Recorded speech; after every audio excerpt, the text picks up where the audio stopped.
네, 트럼프가 당선될 것이 뭐 거의 확실시 되는데 박주현 변호사 연결해서 알아봅니다. 안녕하세요. 네, 안녕하세요, 박사님. 야, 우리 박주현 변호사가 몇 달 전에 트럼프의 당선을 예측했는데 그대로 이루어지네요.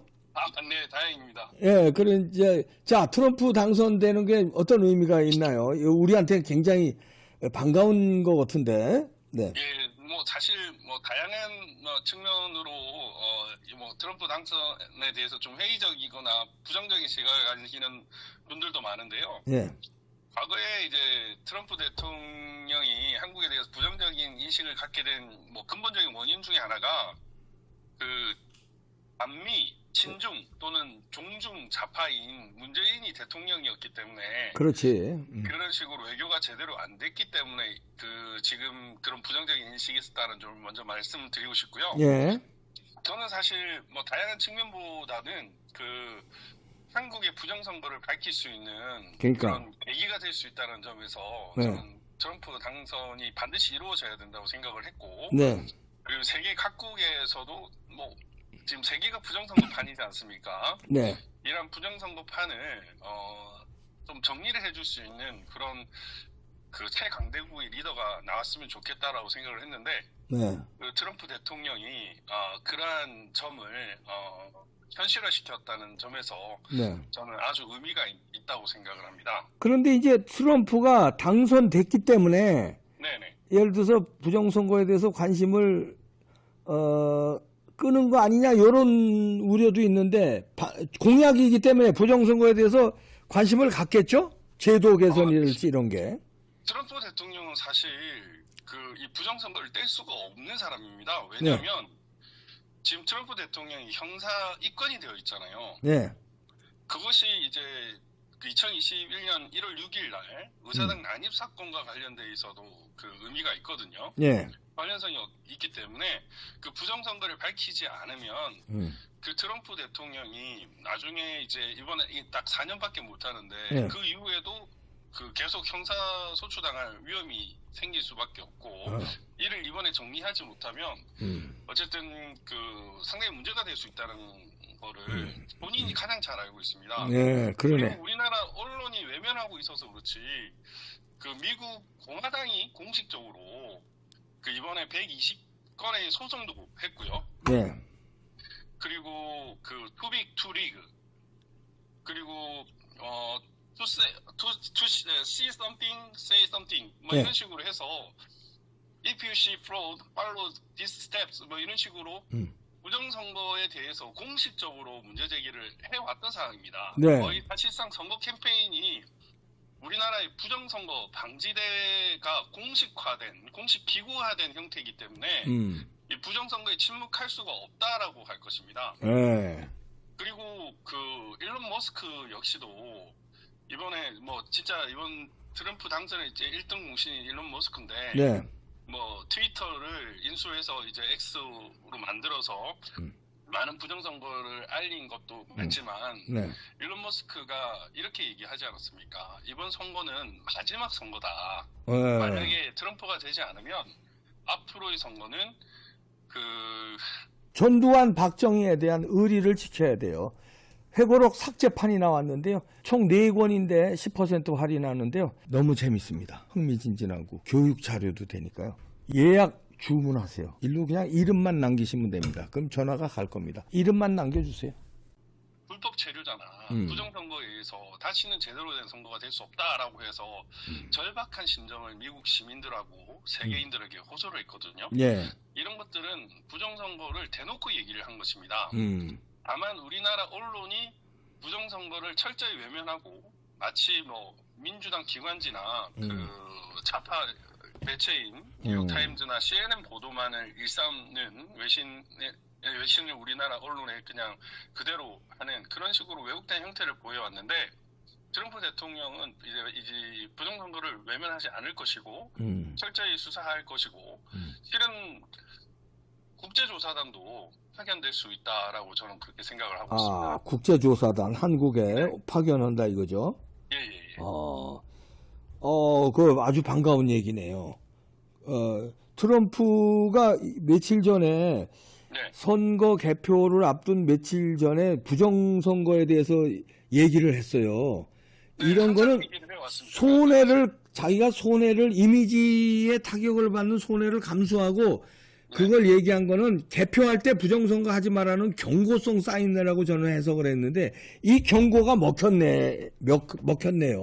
예, 그 사실 부정선거에도 불구하고 네. 당선이 된 것도 사실이거든요. 아, 예. 왜냐면은 우리나라 언론은 전부 외면을 했지만 네. 지금 펜실베니아하고 조지아주 이 경합주에서 선거 직전에 아주 의미 있는 판결이 있었습니다. 네. 어떤 판결이 있었냐면 제가 내일 이제 실리 칼럼에도 좀 썼는데 네. 지금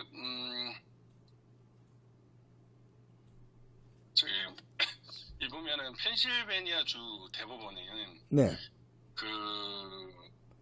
이제 봉투에 적힌 날짜가 정확하지 않거나 누락된 우편 투표지는 집계할 수 없다고 판결했습니다.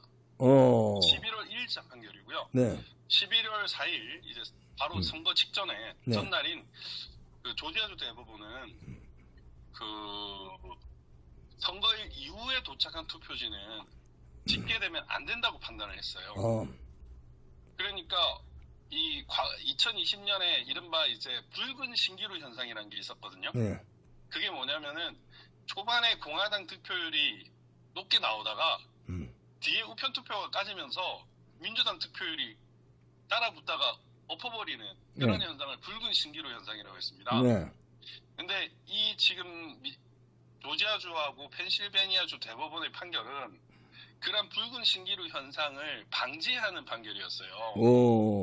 그래서 사실 펜실베니아나 조지아 두 곳 다 트럼프가 이기면 당연히 이번 대선은 트럼프가 이기는 상황이었기 때문에 네.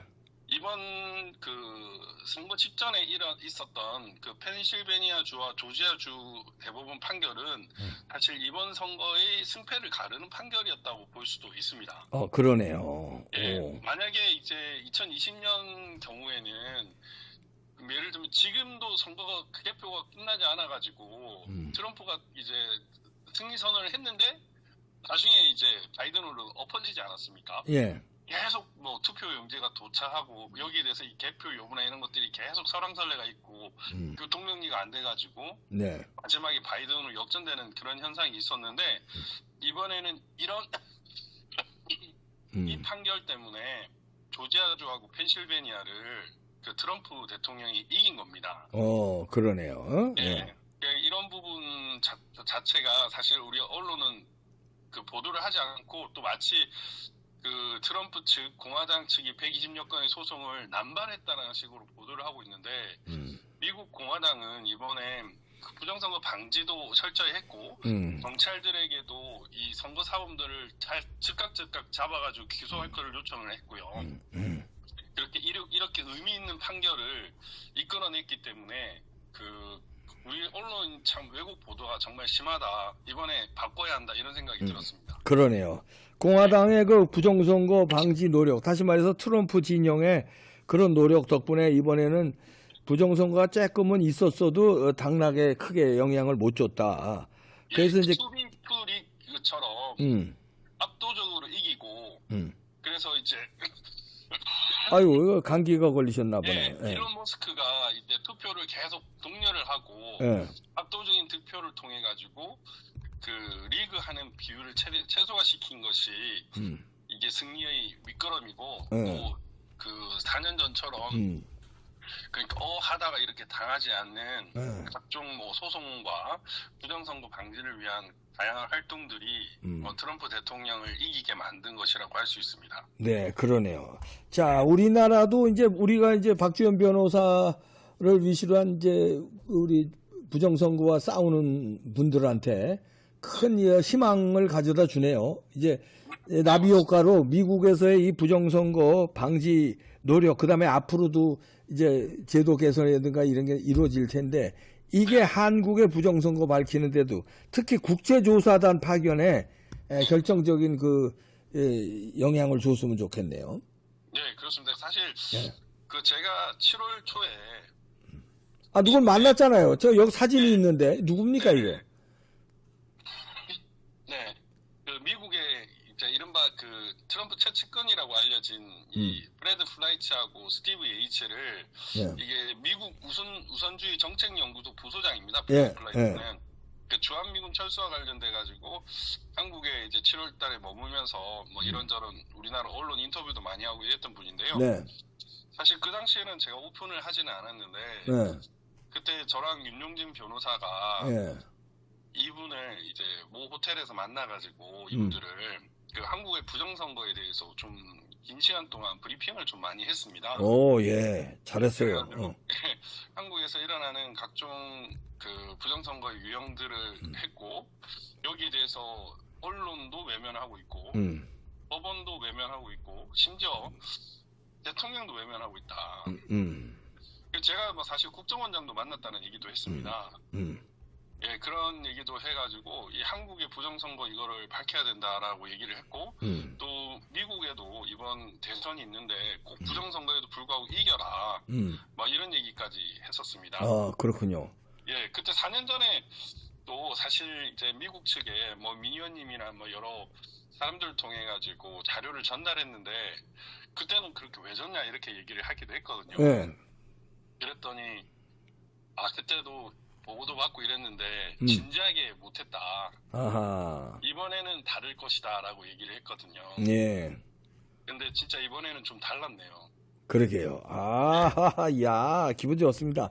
네, 박지원 변호사가 이 트럼프 최측근들한테 이렇게 한국의 부정선거를 브리핑을 잘 했기 때문에 이제 트럼프가 집권하면은 이런 거에 대해서 관심을 많이 갖겠네요.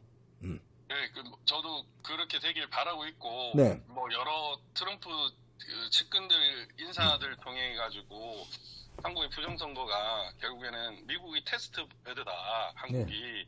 그래서 미국에도 부정선거 있지 않기를 바라고, 나중에 이제 뭐 트럼프 대통령이 되면 한국의 국제조사단을 파견한다든지 한국의 부정선거 밝힐 수 있도록 도와달라는 그런 메시지를 많이 전달을 했기 때문에 이제 좀 밝혀지지 않을까. 오, 좋습니다.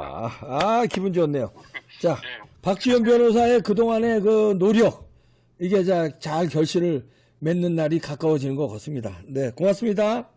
네, 알겠습니다. 네, 감사합니다. 네. 아이고, 이런 그 젊은 변호사들이 참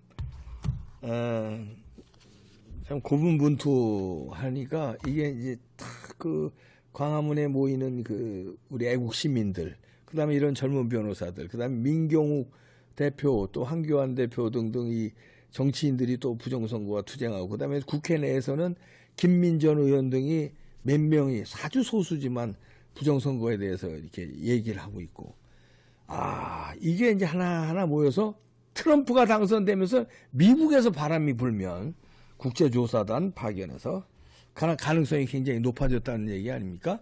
트럼프 최측근한테 이렇게 잘 브리핑을 했다니까. 기다려 보겠습니다. 마치겠습니다.